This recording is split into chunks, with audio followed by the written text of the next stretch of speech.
ফুচকা খাবো তোমাকে নিয়ে। হ্যাঁ হ্যাঁ, সময় পেলে মাঝে মাঝে দূরে কোথাও যাবো। শ্রাবণী, তোর তো টাকা দেখি।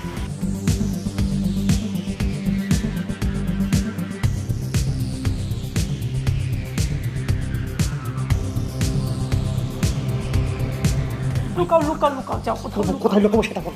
একটা কাজ করো, ওয়াশরুমে যাও, বাথরুমে যাও, বাথরুমে যাও, যাও যাও বাথরুমে যাও।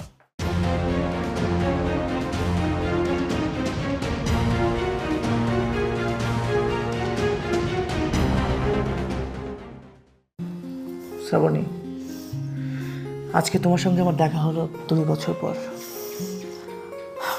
2 বছর আগে তোমার সঙ্গে আমার দেখা হয়েছিল, সেই দেখাটা মনে আছে সব কিছু? মনে আছে। আচ্ছা, তোমাকে মনে আছে যে কলেজ লাইফে আমরা কত জায়গায় ঘুরতাম, তুমি কত সময় দিতাম, তোমাকে কত ঘুরতে নিয়ে যেতাম, মনে আছে? সে ফুচকা খাবার সময়গুলো মনে পড়ে একদম। আমি আসলে না আজও মিস করি সেই দিনগুলো। আমিও অনেক মিস করি। কী করব, তারপর আমার ব্যবসা বাণিজ্য নিয়ে আছে। অবশ্য তোমাকে অনেকদিন খুঁজেছি কিন্তু তোমাকে পাইনি। এখন বল, তোমার কেমন যাচ্ছে দিনকাল? আর আমার সময়টা, সকালে ঘুম থেকে উঠছি, খাচ্ছি, ওর জন্য নাস্তা রেডি করছি, ও অফিসে চলে যাচ্ছে, যথারীতি কাজ নিয়ে বিজি, ও ওর অফিস নিয়ে বিজি। আমি যে টিপ পরেছি, আমি যে শাড়ি পরেছি, আমাকে যে একটা মানুষের প্রশংসা তোমার মতো করে না করে না, জানো। কখনো মুভি দেখতে নিয়ে যায় না, সারাদিন সে কাজ কাজ কাজ, এত কাজ। কখনো আমি একটা মেয়ে যে কী কী দরকার, কী কী যে চাহিদা, সে কখনোই বুঝে না। রান্না করলে সে কখনো প্রশংসা করে না। মনে আছে তুমি যে খুব কত সুন্দর করে আমার ভিতর থেকে আমাকে বের করতে পারতে, যে আমি এটা পারবো ওটা পারবো, এত যে ইন্সপায়ার করতে। কখনোই সে বলেনি যে তুমি এটা করো ওটা করো। দিন যাচ্ছে, তাও আছি, ভালো আছি। সে কি, তোমার হাজব্যান্ড তোমার মধ্যে খেয়াল রাখে না? তোমার ভালো লাগা মন্দ লাগা, তোমাকে নিয়ে ঘোরা, কিচ্ছু তোমার দিকে খেয়াল রাখে না? আচ্ছা ঠিক আছে শ্রাবণী, তোমার সঙ্গে যেহেতু 2 বছর পর আমার দেখা হয়ে গেল, এখন থেকে আমি তোমাকে সময় দেবো। আগের মতো করে ঘুরবো, ফুচকা খাবো তোমাকে নিয়ে। হ্যাঁ হ্যাঁ, সময় পেলে মাঝে মাঝে দূরে কোথাও যাবো। শ্রাবণী, তোর তো টাকা দেখি। তুমি না বললে তো তোমার হাজব্যান্ড বাসায় নেই? আমি কি জানতাম নাকি সেই টাইম আসবে? লুকাও লুকাও লুকাও, যাও কোথায় লুকাবো সেটা বল। একটা কাজ করো, ওয়াশরুমে যাও, বাথরুমে যাও, বাথরুমে যাও, যাও যাও বাথরুমে যাও। শ্রাবণী, তুমি এত তাড়াতাড়ি চলে আসলে আজকে? কেন? না, তুমি বলেছিলে তুমি লেট হবে তোমার আসতে, আর কি। আরে কাজ শেষ হয়ে গেল তাই চলে আসলাম, ফ্রেশ হবো। আচ্ছা চলো আমরা পাশের রুমে বসি। আরে পাশের রুমে কেন যাবো? না, এই রুমটা অগোছালো হয়ে যাচ্ছে তো, চলো পাশের রুমে বসি। শোনো শোনো, কোনো সমস্যা নেই। আর একটু ওয়াশরুমে যাবো, আগে ফ্রেশ হবো, তারপর ওই রুমে যাবো, সমস্যা হ্যাঁ নেই। হ্যাঁ হ্যাঁ, চলো পাশের রুমে বসি, পাশের রুমে ওয়াশরুমটা ভালো আছে।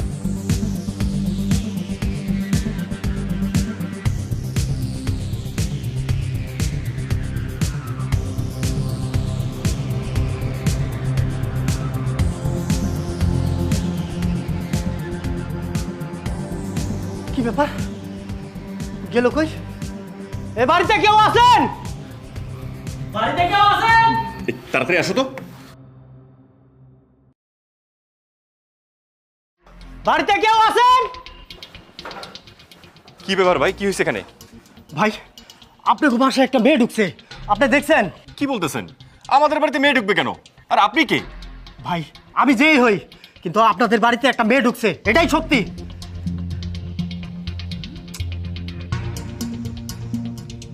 এই এই মেয়ে, এদিকে এসো। আরে এদিকে এসো। হ্যাঁ, এই মাইয়াটাই তো। কি হলো, দাঁড়িয়ে আছো কেন? আসো।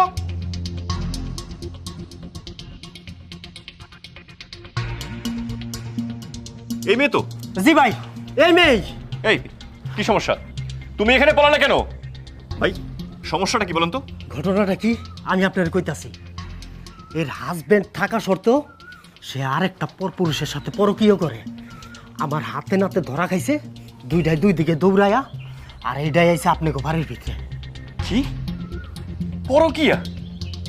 কত বড় বাজে মেয়ে তুমি! হ্যাঁ, নিজের স্বামী থাকা সত্ত্বেও অন্য পুরুষের সাথে তোমার মেলামেশা করতে কি লজ্জা করলো না? না, লজ্জা করে না। লজ্জা তো সেই পুরুষদের হওয়া উচিত যেই পুরুষটা ঘরে বউ থাকতেও বউয়ের দিক ফিরেও তাকায় না।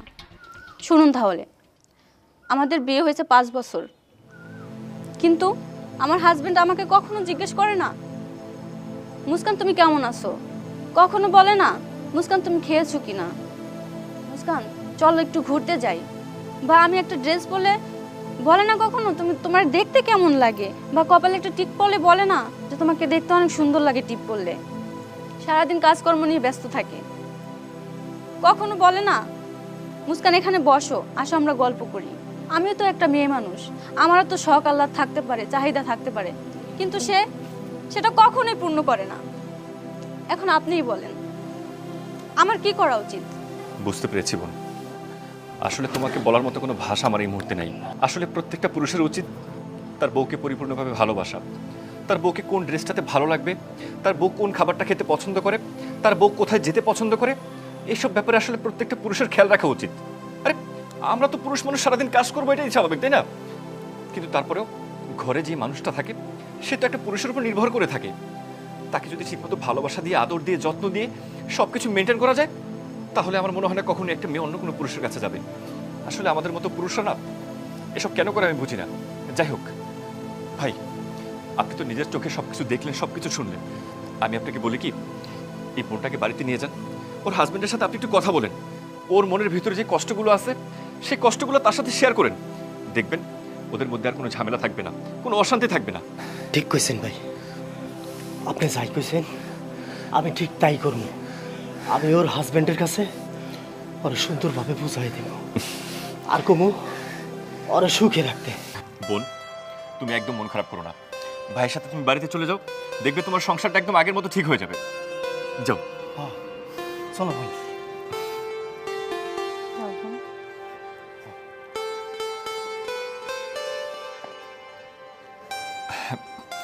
আসলে আমিও তোমার সাথে অনেক অন্যায় করে ফেলেছি। আমি আসলে সারাক্ষণ আমার কাজকর্ম, ব্যবসা বাণিজ্য নিয়ে এতটা ব্যস্ত ছিলাম যে বাড়িতে তুমি একা আছো, তুমি কি খাচ্ছ, তুমি কি পোশাক পরেছো, ইভেন তোমাকে নিয়ে যে একটু বাইরে যেতে হবে, তোমাকে নিয়ে একটু ঘুরতে হবে, কোনো কিছুর প্রতি আমার কোনো খেয়াল ছিল না। আসলে আমি আমার সব কিছু নিয়ে অনেক অনুতপ্ত। আমি আমার কাজকর্ম, ব্যবসা বাণিজ্য নিয়ে এতটা ব্যস্ত ছিলাম যে বাড়িতে আমার বউকে ঠিকমতো সময় দিতে হবে, তার সকালাত পূরণ করতে হবে, তাকে নিয়ে একটু বাইরে ঘুরতে যেতে হবে, কোনো কিছুই আমার মাথায় ছিল না। আমি সারাক্ষণ আমার টাকা পয়সা, কাজকর্ম নিয়ে এতটা ব্যস্ত ছিলাম। আসলে আমার উচিত ছিল আমার কাজকর্ম, ব্যবসা বাণিজ্য সব কিছুর পরে আমার বউকে ঠিকমতো সময় দেওয়া। আমি তোমাকে কথা দিচ্ছি, এখন থেকে আমি সবসময় তোমার খেয়াল রাখবো। তুমি কি পছন্দ করো, কি অপছন্দ করো, তোমাকে নিয়ে বাইরে ঘুরতে যাওয়া, তোমাকে খাইয়ে দেওয়া, সব কিছু আমি কেয়ার করবো। সত্যি তো? একদম সত্যি।